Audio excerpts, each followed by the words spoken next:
building.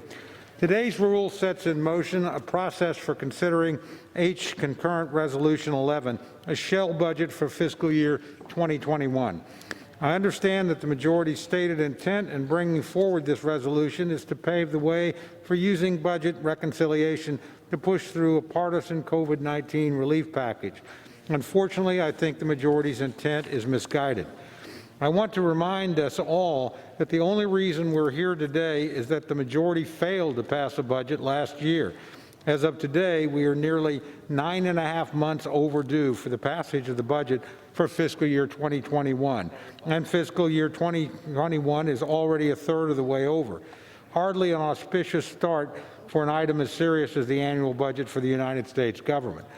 But the lack of expeditiousness that characterized the budget process in the 116th Congress has been replaced by hastiness.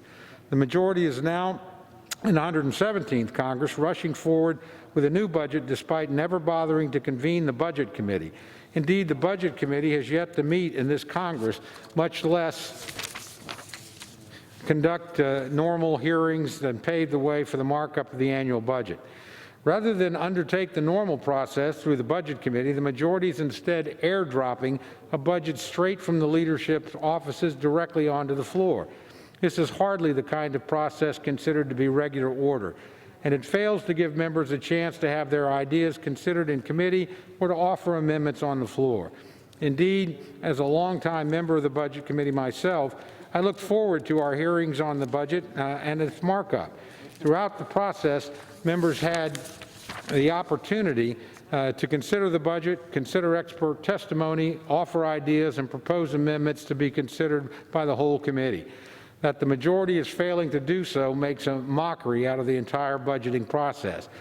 Over the past year, Mr. Speaker, Congress has shown it can work together to produce bipartisan legislation. In the last Congress, we actually passed 5 COVID-19 relief bills and appropriated nearly $4 trillion in relief funds. Not all of these funds have yet been spent, not even close, Mr. Speaker.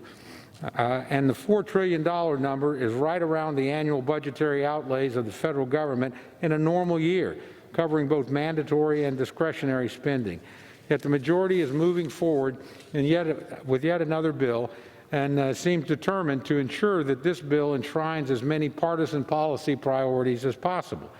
To make matters worse, from looking at the actual budget before us, we do not know what these partisan priorities are. We know the budget includes instructions to committees to increase spending by certain amounts, but it does not offer any guidance on how they should do so. Will it encompass only COVID relief matters, or will they enact progressive policy goals like Medicare for All or the Green New Deal? We have no way of knowing. We do know that Senator Bernie Sanders, the socialist leader of the Senate Budget Committee, wants to use reconciliation to ram through a $15 minimum wage, a measure that would be a disaster for workers and businesses alike in my home state of Oklahoma. But what else may be included in the bill is a mystery. Mr. Speaker, this process hardly befits the bipartisanship we were promised by President Biden. It has been less than 2 weeks since the new president was inaugurated, and already we're seeing the majority abandoning any pretense of bipartisanship. The House majority has failed to even propose a bipartisan COVID relief bill or to engage Republicans in serious negotiations. Instead, they've simply predetermined the outcome and are moving forward with their own partisan bill without even pretending to try and work with those of us on my side of the aisle. This is hardly what we were promised, Mr. Speaker. It's hardly what the institution was promised. And on a matter as important as the annual budget of the United States, and during a pandemic as deadly and serious as the one we are currently living through, I know the institution can do better. I urge my colleagues to reject this course and work together and pass real bipartisan legislation that will benefit all Americans. Today's rule also adds a change in the House rules imposing serious fines on members who fail to go through the new magnetometers around the chamber. Mr. Speaker, as I told my colleagues on the Rules Committee a short time ago, I don't disagree with the additional security measures to keep members and staff safe. However, I do have concerns over how the new measures are being implemented. Earlier this afternoon, I offered an amendment to this rule which would have instructed the House Committee on Administration to review the matter and make appropriate recommendations. I have no issue whatsoever with members being subjected to the same requirements as staff and our constituents when they enter the Capitol. But I have serious concerns that the majority's proposed solution is untenable. Requiring members to pass through a magnetometer each time they enter the House chamber, even if they haven't left the area, is a sure recipe for chaos. It is impossible for members to socially distance when they are stacked up in a line to await their turn at passing through the metal detectors.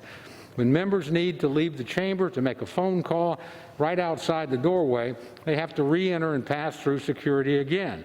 And there are hardworking staff members who work just a few feet away from the House chamber, but must pass through these same magnetometers every time they need to run to their offices and then back to the floor. This is a clear recipe for disorganization and gridlock. But this need not be the only option, Mr. Speaker. There are already existing metal detectors and X-ray machines at entrances to the building. Why can't members be screened at those entrances instead? Why must it be right on the way to the very cusp of the chamber in a location guaranteed to stack up members outside the door waiting to get in? This is an alternative. Gentleman's yield an additional 30 seconds. Thank you very much. We have better alternatives, Mr. Speaker, and I urge that we empower the Committee on Administration to look at that. With that, Mr. Speaker, I urge the rejection of the rule, and I yield back the balance of my